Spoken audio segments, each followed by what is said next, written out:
हर हर महादेव सभी को। आप सभी का हमारे चैनल में बहुत बहुत स्वागत है।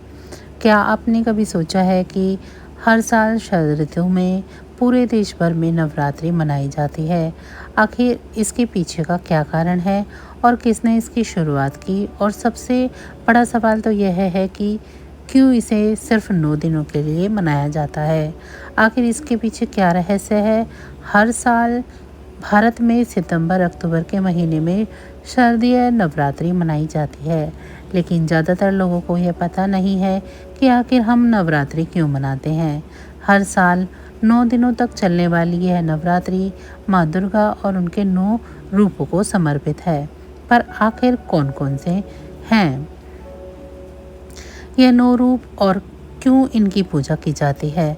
हर साल लाखों भक्त अपनी मनोकामना की पूर्ति के लिए माता से प्रार्थना करते हैं और उपवास भी रखते हैं। पर क्या आपने सोचा है कि उपवास क्यों रखा जाता है और क्यों नवरात्रि का यह समय सबसे पवित्र माना जाता है? और आपने यह भी देखा होगा कि नवरात्रि में मंदिरों में और दुर्गा पंडालों में ज्वार बोया जाता है। पर क्या आपने कभी सोचा है कि ऐसा क्यों? आपने नवरात्रि में भजन कीर्तन तो किए ही होंगे और साथ में ही गरबा डांडिया भी देखा होगा। पर क्या आपने सोचा है कि क्यों हम सिर्फ नवरात्रि पर ही गरबा डांडिया करते हैं? आखिर इसका क्या महत्व है? नवरात्रि सिर्फ एक त्योहार नहीं बल्कि रहस्यों का वो खजाना है जिसके बारे में ज़्यादातर हिंदू नहीं जानते। तो आज की इस वीडियो में हम बताएंगे नवरात्रि का इतिहास, इसकी पौराणिक कथाओं, वैज्ञानिक रहस्यों और आध्यात्मिक आयामों की गहराई में हम खोजेंगे कि आखिर इस पर्व में ऐसा क्या है जो हजारों सालों से करोड़ों लोगों की आस्था, ऊर्जा और जीवन का केंद्रीय बना हुआ है। तो तैयार हो जाइए, क्योंकि जो आप नवरात्रि के बारे में अब तक जानते आए हैं उसके पार भी एक अनोखा संसार है जिसे हम आज एक एक कर परत खोलकर उजागर करेंगे। लेकिन उससे पहले अगर आपको वीडियो अच्छी लग रही है तो इसे एक लाइक ज़रूर करें और कमेंट में लिखें जय माता दी। नमः सद्गुण देवाय त्रिपुराय नमो नमः। भव भय हर करुणा कराय अनाताय नमो नमः। नवरात्रि यह शब्द 2 भागों से मिलकर बना है। नव यानी 9 और रात्रि मतलब रातें, यानी ऐसी 9 रात्रियां जो केवल पूजा या खास उत्सव के लिए नहीं बल्कि आत्मिक साधना और ऊर्जा संचय करने के लिए मानी जाती हैं। इन 9 दिनों को देवी शक्ति के 9 रूपों की उपासना का काल माना गया है। सबसे पहला उल्लेख हमें मार्कंडेय पुराण के देवी महात्म खंड से मिलता है, जहां देवताओं द्वारा महिषासुर के अत्याचारों से बचने के लिए माँ दुर्गा को आह्वान करने और फिर 9 दिनों तक चले महासंग्राम का वर्णन है। इसी कथा में नवरात्रि की नींव रखी। इसके अलावा कलिका पुराण, स्कंद पुराण और देवी भागवत पुराण जैसे ग्रंथों में भी नवरात्रि व्रत और दुर्गा पूजन का वर्णन है। वेदों में यद्यपि नवरात्रि शब्द सीधे नहीं आता, पर ऋग्वेद और यजुर्वेद में शक्ति और उमा की स्तुति मिलती है, जो इस परंपरा की दार्शनिक जड़ें दर्शाती है। समय के साथ यह साधना उत्सव का रूप लेने लगी। वैदिक काल में नवरात्रि मुख्यतः यज्ञों और ऋतु परिवर्तन से जुड़ी तपस्या थी, जहाँ ऋषि मुनि शरद और वसंत के संधि काल में आत्मशुद्धि हेतु उपवास रखते थे। गुप्त काल यानी कि लगभग 34 से 6ठी सदी ईस्वी तक आते आते शक्ति उपासना जन सामान्य में फैलने लगी और दुर्गा पूजा सामाजिक त्योहार बनने लगी। इसी काल में देवी को शक्ति के सार्वभौम रूप में प्रतिष्ठित किया गया और मंदिरों में उनकी प्रतिमाएं स्थापित होने लगी। मध्यकालीन भारत में नवरात्रि में क्षेत्रीय रंग अपनाए।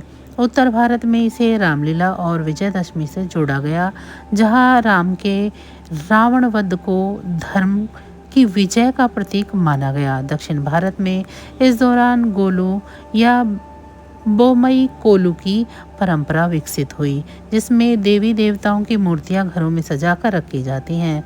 गुजरात में गरबा और डांडिया की परंपरा इसी समय की जाती है, जो शक्ति की आराधना को लोक नृत्य और संगीत के माध्यम से जीवंत बनाती है।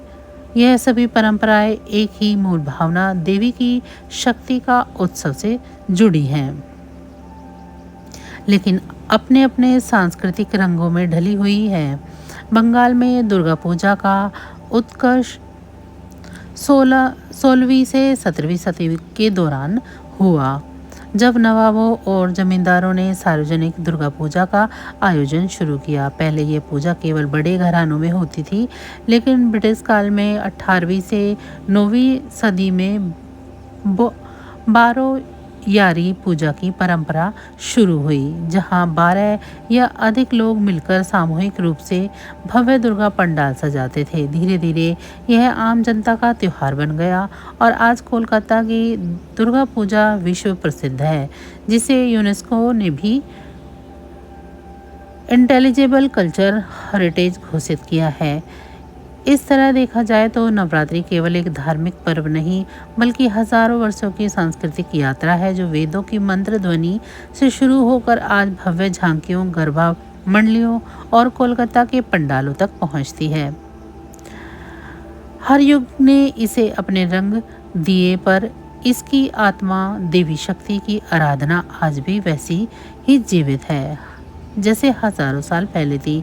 बहुत समय पहले जब त्रिलोक पर देवताओं का शासन था, तब असुरों का भी एक शक्तिशाली कुल था, दैत्य कुल। इसी कुल से एक असुर उत्पन्न हुआ, जिसका नाम था महिषासुर। उसका शरीर भैंसे का था। उसने कठोर तपस्या करके ब्रह्मा जी को प्रसन्न किया और उनसे वरदान मांगा कि कोई भी देवता, दानव या असुर उसे न मार सके। स्त्री जाति को कमजोर समझते हुए महिषासुर ने उनसे सुरक्षा नहीं मांगी, जिसके बाद ब्रह्मा जी ने उसे वरदान दे दिया और अंतर्ध्यान हो गए। इस वरदान के बाद महिषासुर अहंकारी हो गया। उसने देवताओं पर चढ़ाई कर दी, इंद्रलोक पर अधिकार कर लिया और इंद्र, वरुण, अग्नि, यम, वायु जैसे सभी देवताओं को पराजित कर स्वर्ग से निकाल दिया। देवताओं की सेना टूट चुकी थी और पूरा ब्रह्मांड भय और अंधकार से भर गया था। हताश देवता तब ब्रह्मा, विष्णु और महेश के पास पहुंचे और उनसे सहायता मांगी। तब दुविधा यह थी कि वरदान के प्रभाव से उसे कोई भी देवता हरा नहीं सकता था। तब त्रिदेवों ने अपनी शक्ति से एक देवी को उत्पन्न किया, जो थी माँ दुर्गा। देवताओं ने उन्हें अपने अपने दिव्य अस्त्र प्रदान किए। विष्णु ने सुदर्शन चक्र, शिव ने त्रिशूल, वरुण ने शंख, अग्नि ने भाला, इंद्र ने वज्र, वायु ने धनुष बाण, यम ने दंड और हिमालय ने उनका वाहन सिंह उन्हें भेंट किया। देवी दुर्गा 10 भुजाओं में 10 दिव्य अस्त्र धारण किए सिंह पर आरूढ़ होकर महिषासुर की सेना की ओर प्रस्थान कर गई। फिर शुरू हुआ महासंग्राम, जो पूरे 9 दिनों तक 9 रात तक चलता रहा। अंततः 9वें दिन उसने पहाड़ जितना विशाल शरीर धारण कर गर्जना की, किंतु देवी दुर्गा ने अपने सिंह को आगे बढ़ा दिया। महिषासुर पर चढ़ बैठी, त्रिशूल से उसके हृदय भेद दिया और तलवार से उसका मस्तक काट डाला। उसी क्षण आकाश से देवताओं ने पुष्प वृष्टि की और स्वर्ग पुनः प्रकाश से भर उठा।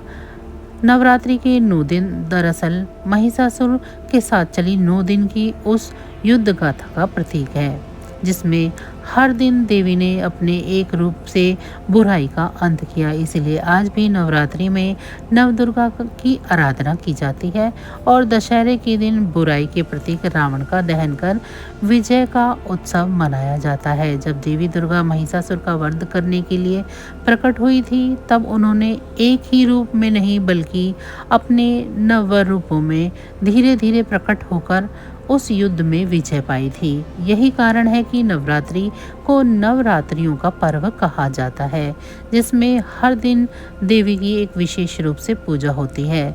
इन 9 दिनों को सामूहिक रूप से नवदुर्ग कहा जाता है और हर रूप के साथ एक विशिष्ट कथा प्रतीक और आशीर्वाद जुड़ा हुआ है।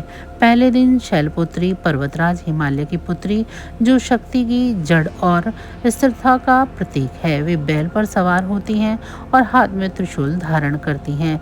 दूसरे दिन ब्रह्मचारिणी तपस्विनी रूप, जिन्होंने भगवान शिव को पाने हेतु कठोर तपस्या की थी, यह आत्मसंयम और साधना की शक्ति देवी हैं। तीसरे दिन चंद्रघंटा इनके मस्तक पर अर्धचंद्र होता है और यह सिंह पर सवार रहती हैं। यह साहस और निडरता की प्रतीक मानी जाती है। चौथे दिन कुष्मांडा का कहा जाता है कि उन्होंने अपनी मुस्कान से ब्रह्मांड की रचना की थी। यह सृजन और सकारात्मक ऊर्जा की देवी है। पांचवें दिन स्कंद माता भगवान कार्तिकेय की माता, जो भक्तों को मातृत्व और सुरक्षा का आशीर्वाद देती हैं। छठे दिन माँ कात्यायनी महिषासुर वर्धनी रूप, जो बल, क्रोध और न्याय की देवी हैं। सातवें दिन कालरात्रि अंधकार का नाश करने वाली भयंकर रूप, जो राक्षसों का संहार करती हैं और भय से मुक्ति देती हैं। आठवें दिन महागौरी श्वेतवर्णा शांत और दिव्य तेज से पूर्ण, जो पवित्रता और मोक्ष की देवी मानी जाती है। नौवें दिन सिद्धिदात्री, यह सभी सिद्धियां और शक्तियां प्रदान करने वाली देवी हैं, जो भक्तों को आत्मबोध और पूर्णता की ओर ले जाती हैं। इन 9 दिनों में 9 रूपों की उपासना केवल भक्ति नहीं बल्कि एक कार्मिक साधना पथ मानी जाती है, जिसमें भक्त स्थूल से सूक्ष्म और भौतिक से आध्यात्मिक ऊर्जा की ओर बढ़ता है। नवरात्रि के 9 दिन और 9 देवी केवल एक संयोग नहीं है, यह नवग्रहों, नव शक्तियों और नव ऊर्जा चक्रों का भी प्रतीक माने जाते हैं। शास्त्रों के अनुसार प्रत्येक दिन की देवी एक विशेष ग्रह ऊर्जा से जुड़ी होती है, जो भक्त के भीतर सुप्त शक्तियों को जागृत करती है। इसीलिए कहा जाता है कि यदि कोई भक्त पूरे 9 दिन एकाग्र होकर साधना करे तो उसका मन, प्राण और चेतना संतुलित होकर देवी शक्ति से जुड़ जाते हैं। यही कारण है कि इन 9 दिनों में व्रत, ध्यान, जप और साधना को अत्यंत फलदायी माना गया है। यही वजह है कि नवरात्रि को केवल पूजा का पर्व ही नहीं बल्कि 9 दिनों की आंतरिक साधना यात्रा भी कहा गया है, जहाँ हर दिन भक्त अपने भीतर एक नया द्वार खोलता है। हर साल जब नवरात्रि शुरू होती है तो लाखों लोग अपने घरों और मंदिरों में मिट्टी के पात्र में जौ के बीज बोते हैं, जिन्हें जवारे या घट ज्वार कहा जाता है। पहले दिन कलश स्थापना के साथ ये बीज बोए जाते हैं और 9 दिनों तक नियमित रूप से जल अर्पित करके इनकी देखभाल की जाती है। लेकिन क्या आपने कभी सोचा है कि यह परंपरा क्यों है? क्या सिर्फ धार्मिक आस्था है या इसके पीछे कोई पुरातन कारण भी छुपा हुआ है? जौ बोने की परंपरा का सबसे प्राचीन उल्लेख यजुर्वेद और अर्थवेद में मिलता है, जहाँ यव यानी कि जौ को पवित्र अन्न और जीवनदायी अनाज कहा गया है। वैदिक यज्ञों में भी जौ का विशेष स्थान है। इसे अग्निहोत्र में अर्पित किया जाता है क्योंकि यह शुद्धि, शक्ति और समृद्धि का प्रतीक माना जाता है। जौ की खेती भी भारतीय सभ्यता में सबसे पुरानी मानी जाती है। इसीलिए यह अनाज जीवन और प्रकृति के चक्र का प्रतिनिधित्व करता है। नवरात्रि का समय शरद ऋतु का आरंभ होता है, जब मानसून का मौसम समाप्त हो चुका होता है और नई फसल की बुआई शुरू होती है। इस समय मिट्टी में नमी होती है और तापमान जौ के अंकुरण के लिए बिल्कुल उपयुक्त होता है। इसीलिए नवरात्रि में जौ बोना कृषि चक्र के नए आरंभ का प्रतीक भी है। साथ ही इस दौरान व्रत और उपवास से शरीर को डिटॉक्स किया जाता है, जिससे भक्त की जीवन ऊर्जा यानी कि प्राण शक्ति भी संतुलित होती है। यानी यह परंपरा प्राकृतिक, शरीर और चेतना तीनों के संतुलन से जुड़ी हुई है। 9 दिनों तक जैसे जैसे जौ के कोमल हरे अंकुर बढ़ते हैं, वैसे वैसे माना जाता है कि भक्त तपस्या और देवी की कृपा भी बढ़ती रहती है। अंतिम दिन दशहरे पर जब इन ज्वारे को देवी को अर्पित किया जाता है तो इनके विकास को देखकर साल भर की फल संपन्नता और समृद्धि का शगुन निकाला जाता है। अगर ज्वारे घने और लंबे उगे हों तो इसे आने वाले समय में सुख समृद्धि और अच्छे परिणाम का संकेत माना जाता है। इन हरे भरे ज्वारों को माँ दुर्गा की सजीव शक्ति का भी प्रतीक माना जाता है। जैसे कि इन छोटे बीजों में नई सृष्टि का जीवन भर देती है माता, वैसे ही वे भक्तों के जीवन में नई ऊर्जा और नव सृजन का संचार करती हैं। यही कारण है कि नवरात्रि में जो बोना केवल एक धार्मिक कर्मकांड नहीं बल्कि माता शक्ति के जीवन यानी स्वरूप का प्रत्यक्ष अनुभव करने का माध्यम माना गया है। नवरात्रि के अवसर पर लोग एक धार्मिक पर्व मनाते हैं, लेकिन अगर हम इसकी जड़ों में झांकें तो पाएंगे कि यह प्रकृति और मानव शरीर दोनों के गहरे विज्ञान से जुड़ा हुआ उत्सव है। नवरात्रि साल में 2 बार आती है, चैत्र नवरात्रि जो कि मार्च अप्रैल के बीच और सर्दियाँ नवरात्रि यानी कि सितंबर या अक्टूबर के बीच में जो आती है।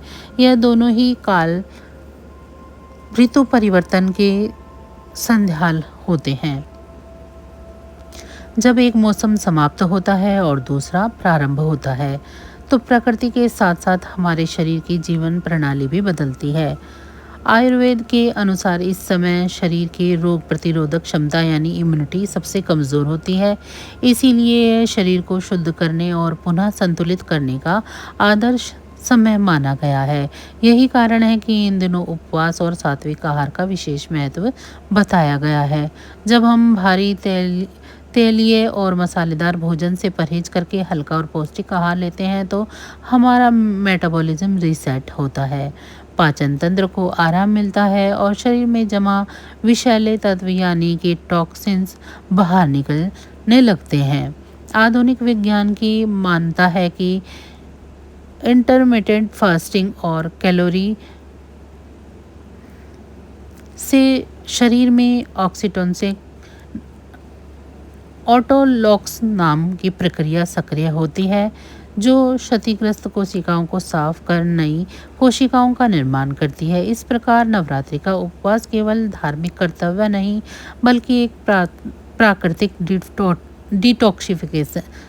डिटॉक्सिफिकेशन प्रक्रिया भी है। इसके अलावा जब भोजन की मात्रा कम करते हैं और समय पर सोने जागने का अनुशासन अपनाते हैं तो हार्मोनल बैलेंस और मानसिक क्लैरिटी भी बढ़ जाती है। शोध बताते हैं कि उपवास के दौरान शरीर में एंडोर्फिन्स यानी कि हैप्पी हार्मोन्स और सेरोटोनिन का स्तर भी बढ़ जाता है, जिससे स्ट्रेस कम होता है और मन शांत होता है। यही कारण है कि नवरात्रि को केवल शरीर की ही नहीं बल्कि मन की शुद्धि का भी पर्व कहा गया है। इन 9 दिनों की साधना और अनुशासन का सीधा असर सेल्फ डिसिप्लिन और माइंड बॉडी बैलेंस पर पड़ता है। सुबह जल्दी उठना, ध्यान भजन करना, संयमित आहार लेना और इंद्रियों को नियंत्रण में रखना, यह सभी अभ्यास मस्तिष्क में न्यूरल पैटर्न को दोबारा व्यवस्थित करते हैं। साधक का मन धीरे धीरे इंद्रियों से हटकर आत्मा की ओर केंद्रित होने लगता है, जिससे उसकी ऊर्जा बिखरने की बजाय एक दिशा में प्रवाहित होती है। यही कारण है कि नवरात्रि को भारतीय शास्त्रों में आध्यात्मिक और जैविक शुद्धिकरण का काल माना गया है, जब मनुष्य अपने शरीर, मन और आत्मा तीनों को एक साथ संतुलित करके देवी शक्ति से जुड़ने की तैयारी करता है। नवरात्रि केवल पूजा और उपवास का पर्व नहीं है, यह भारत की सांस्कृतिक विविधता और लोक परंपराओं का सबसे रंगीन उत्सव भी है। इन 9 दिनों में भारत का हर क्षेत्र देवी शक्ति को अपने अपने तरीके से पूजता है और यही विविध रंग नवरात्रि को एक नया जीवन सांस्कृतिक चित्र बना देती है। गुजरात में नवरात्रि का अर्थ है गरबा और डांडिया। जैसे ही सूर्य ढलता है, शहरों और गांवों में सजे विशाल मैदानों में ढोल और नगाड़ों की थाप गूंजने लगती है। रंग बिरंगे पारंपरिक परिधानों में सजे लोग गोल घेरों में नृत्य करते हैं। इसे गरबा कहा जाता है, जिसका नाम गर्भ यानी जीवन के मूल स्रोत से जुड़ा है। गरबा के बीच में रखी मिट्टी की देवी दीप ज्योति सृष्टि की उत्पत्ति का प्रतीक मानी जाती है। वहीं डांडिया 2 लकड़ियों की छड़ियों से खेला जाने वाला शुद्ध नृत्य है, जो देवी और महिषासुर के युद्ध का प्रतीक माना जाता है। इस तरह गुजरात में नवरात्रि नृत्य, संगीत और भक्ति तीनों का उत्सव बन जाता है। बंगाल में नवरात्रि का रूप और भी भव्य होता है, जहां इसे दुर्गा पूजा कहा जाता है। कोलकाता और आसपास के क्षेत्रों में इस दौरान सैकड़ों विशाल पंडाल सजाए जाते हैं, जिसमें हर साल नई नई थीम और अद्भुत कलात्मक सजावट होती है। कलाकार महीने तक मिट्टी की मूर्तियों को गढ़ते हैं, उन्हें रंगते हैं और देवी दुर्गा को महिषासुर का वध करते हुए दिखाया जाता है। पंडालों में पूजा, सांस्कृतिक कार्यक्रम, नृत्य, संगीत, भोग और सिंदूर खेला जैसे आयोजन होते हैं। दुर्गा पूजा केवल भक्ति नहीं, बल्कि बंगाली कला, मूर्तिकला और सामाजिक एकता का सबसे बड़ा उत्सव बन चुकी है, जिसे यूनेस्को ने भी ग्लोबल कल्चरल हेरिटेज का दर्जा दिया है। दक्षिण भारत में नवरात्रि को गोलू या बम्बे उत्सव के रूप में मनाया जाता है। यहाँ लोग अपने घरों में सीढ़ियाँ नुमा मंच सजाते हैं, जिन पर देवी देवताओं, ऋषि मुनियों, पशु पक्षियों और लोक जीवन की छोटी छोटी मूर्तियाँ रखी जाती हैं। हर दिन महिलाएं भजन कीर्तन करती हैं और पड़ोस की महिलाएं एक दूसरे के घर जाकर प्रसाद और उपहार का आदान प्रदान करती हैं। यह परंपरा ज्ञान, सृजन और स्त्री शक्ति का सम्मान करने का प्रतीक मानी जाती है। उत्तर भारत में नवरात्रि रामलीला और दशहरा मेलों के रूप में जीवंत होती है। यहाँ 9 दिनों में रामायण की कथाओं का मंचन किया जाता है, जहाँ राम, लक्ष्मण, सीता और रावण के पात्र सजे हुए मंचों पर अभिनय करते हैं। अंतिम दिन विजयदशमी पर विशाल मैदानों में रावण, मेघनाद और कुंभकर्ण के पुतलों का दहन किया जाता है। यह परंपरा सत्य और असत्य पर विजय का प्रतीक बन चुकी है और लाखों लोग इसे देखने के लिए जुटते हैं। इस तरह नवरात्रि भारत की असंख्य लोकधाराओं को एक धागे में पिरोने का उत्सव है, जहाँ पूजा के साथ कला, संगीत, नृत्य, रंग, नाट्य और सामुदायिक एकता और अद्भुत संगम देखने को मिलता है। यही सांस्कृतिक विविधता नवरात्रि को केवल एक धार्मिक पर्व नहीं, बल्कि भारत की आत्मा का उत्सव बना देती है। अधिकतर लोग नवरात्रि को केवल साल में एक बार आने वाला पर्व मानते हैं, लेकिन सच यह है कि नवरात्रि साल में 4 बार आती है और हर नवरात्रि का स्वरूप, उद्देश्य और ऊर्जा बिल्कुल अलग होती है। इनमें से 2 को सामान्य नवरात्रि कहा जाता है और 2 को गुप्त नवरात्रि, जो विशेष रूप से साधकों और तांत्रिक उपासकों के लिए मानी जाती है। सबसे प्रसिद्ध है शारदीय नवरात्रि, जो हर साल सितंबर अक्टूबर में शरद ऋतु में की शुरुआत पर आती है। इसी नवरात्रि में देवी दुर्गा के 9 रूपों की भव्य पूजा होती है। दूसरी है चैत्र नवरात्रि, जो हर साल मार्च अप्रैल में वसंत ऋतु की शुरुआत पर आती है और रामनवमी पर समाप्त होती है। यह नवरात्रि मर्यादा, धर्म और सत्वगुण की ऊर्जा से जुड़ी मानी जाती है। उत्तर भारत में इसे नववर्ष का आरंभ भी माना जाता है और बहुत से लोग इसी नवरात्रि में कन्या पूजन करते हैं। चैत्र और शारदीय नवरात्रि आमजन के लिए होती है। इन्हें लोक नवरात्रि कहा जाता है, लेकिन इसके अलावा साल में 2 बार और भी नवरात्रियां आती हैं। आषाढ़ यानी कि जून जुलाई और माघ यानी कि जनवरी फरवरी में इन्हें गुप्त नवरात्रि कहा जाता है। यह नवरात्रियां आमजन के लिए नहीं होती, बल्कि तांत्रिक साधना और गूढ़ शक्ति पूजन के लिए आरक्षित मानी जाती है। कहा जाता है कि इस समय में ब्रह्मण्य ऊर्जा विशेष रूप से तीव्र होती है और साधक इस काल में देवी के उग्र रूप जैसे काली, तारा, भैरवी, छिन्नमस्ता, त्रिपुर सुंदरी और भुवनेश्वरी की आराधना करते हैं। इस काल को आत्मिक शक्ति, सिद्धि प्राप्ति और कुंडलिनी जागरण के लिए सबसे उपयुक्त माना गया है। नवरात्रि में शक्ति साधना का गूढ़ पक्ष बहुत प्राचीन है। देवी महात्म्य और तंत्रसार जैसे ग्रंथों में बताया गया है कि नवदुर्गा केवल पूजा की प्रतीक नहीं बल्कि वे मानव शरीर के 9 ऊर्जा चक्रों यानी कि नव चक्र की जागरण शक्तियां भी हैं। साधक जब क्रमशः 9 दिन तक देवी के 9 रूपों की आराधना करता है तो वह अपनी सुप्त ऊर्जा को ऊपर की ओर प्रवाहित करता है, जिससे कुंडलिनी शक्ति का जागरण होता है।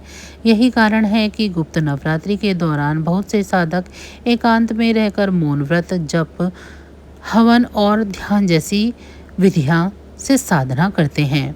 कामाख्या जैसी शक्ति पीठों में गुप्त नवरात्रि का महत्व और भी अधिक होता है। असम स्थित कामाख्या पीठ में नवरात्रि के दिनों में हजारों तांत्रिक साधक एकत्रित होते हैं और देवी की तांत्रिक पूजा करते हैं, जहां आम भक्तों का प्रवेश भी सीमित होता है।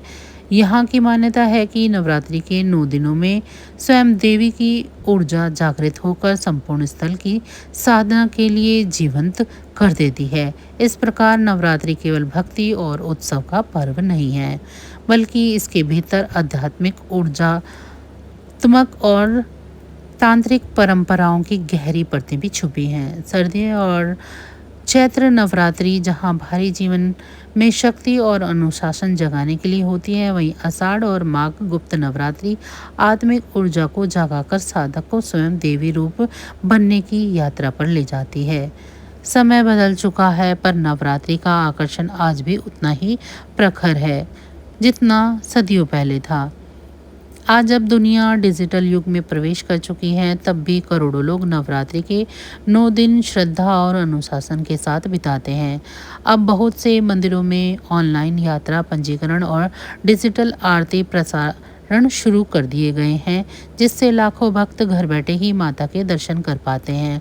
लोग मोबाइल ऐप्स से व्रत कैलेंडर देखते हैं, ईपा बुक करते हैं और भक्ति गीतों की प्लेलिस्ट सुनते हैं और पूरे दिन उपवास करते हैं। यह दर्शाता है कि तकनीक भले ही बदल जाए, आस्था की लो आज भी उतनी ही प्रज्वलित है। साथ ही अब नवरात्रि की ओर भी पर्यावरण हितैषी और जागरूक रूप में मनाया जाने लगा है। पहले जहां भारी प्लास्टर और रंगों की बनी मूर्तियां जल प्रदूषण का कारण बनती थी, अब वहीं मिट्टी, शालग्राम पत्थर और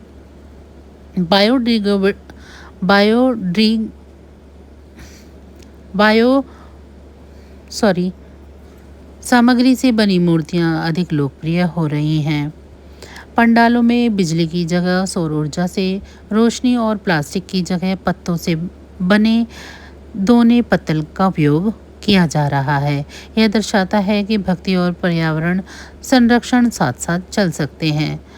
पॉप कल्चर और सोशल मीडिया ने नवरात्रि को एक नया आयाम दिया है। युवा पीढ़ी के लिए नवरात्रि अब केवल पूजा नहीं बल्कि संस्कृति से जुड़ने और अपनी पहचान व्यक्त करने का मंच बन चुकी है।